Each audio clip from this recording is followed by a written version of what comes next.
our Ma is still alive in our family culture. જ્યારે જ્યારે અમે ભાઈ બહેનો ભેગા થઈએ ત્યારે વાતમાં ઈરાદો ન હોય છતાં પણ ગેરહાજર થઈ ગયેલી, અમને મૂકીને જતી રહેલી, અમે ગુમાયેલી અમારી માં હાજર થઈ જાય છે.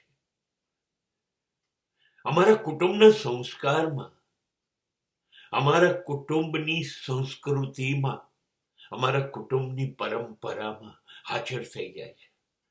ખબર નહીં, તમે ગમે તેટલા થઈ જાઓ, મોટા મોટા, મને કાયમ એવું યાદ આવે છે કે 70 વર્ષ થઈ ગયા મને, એટલા માટે કે મારી માએ મને કોઈ દિવસ મોટો થવા જ ન દીધો. હું હજી એનો નાનો મોટો થતા મને નથી આવડતું ને મારે થવું નથી. મને બધું જ નથી આવડતું એમ કરીને એ બધું જ કામ મારું કર્યા કરતી. અમે આજે પણ તમે જોજો, જ્યારે ઘરની દીકરીઓ અને દીકરાઓ ભેગા થશે ત્યારે વાત કરશે, તહેવાર હશે ત્યારે તો ખાસ યાદ કરશે કે તહેવાર હતો ને, માં આમ ઉજવતી હતી, માં આમ કરતી હતી. તને યાદ છે આપણે લોકો આવું બધું કરતા હતા?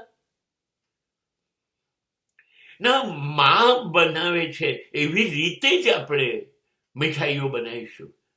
માં બનાવે છે એવી રીતે આપણે બધું ડેકોરેશન શણગાર કરીશું. તને ખબર છે ને માં ધનતેરસના દિવસે કેવી પૂજા કરતી હતી? દિવાળીના દિવસે તો માં આમ કરતી હતી, રથયાત્રાના દિવસે માં આમ કરતી હતી, હોળીના દિવસે હોળી પ્રગટી જાય ત્યાં સુધી આપણને નહીં જમવાનું, એ આમ જ કરતી હતી. સાંજે જ જમવાનું. શિવરાત્રીનો અને ગોકુળ અષ્ટમીનો ઉપવાસ કરવાનો આમ માં કહેતી હતી. હા, નવરાત્રીમાં આપણને બધી છૂટ આપતી હતી, પણ આઠમનો ઉપવાસ એ કરાવતી હતી. અમારા ઘરની સંસ્કાર અને સંસ્કૃતિમાં દરેક જગ્યાએ એ જીવતી હશે. હજી આજે પણ ઘરના કેટલાય દીકરાઓ એવું કહેતા હશે, માં જેવી દાળ, માં જેવું શાક, માં જેવું આ, માં જેવું પેલું બનતું નથી. આ કશું જ નથી બનતું. એ સંસ્કાર, એ સંસ્કૃતિ એ મૂકીને ગઈ. એમાં અમે જીવ્યા કરીએ એવું માનીને કે માં જ અમારી સાથે જીવે છે, એના સંસ્કાર દ્વારા.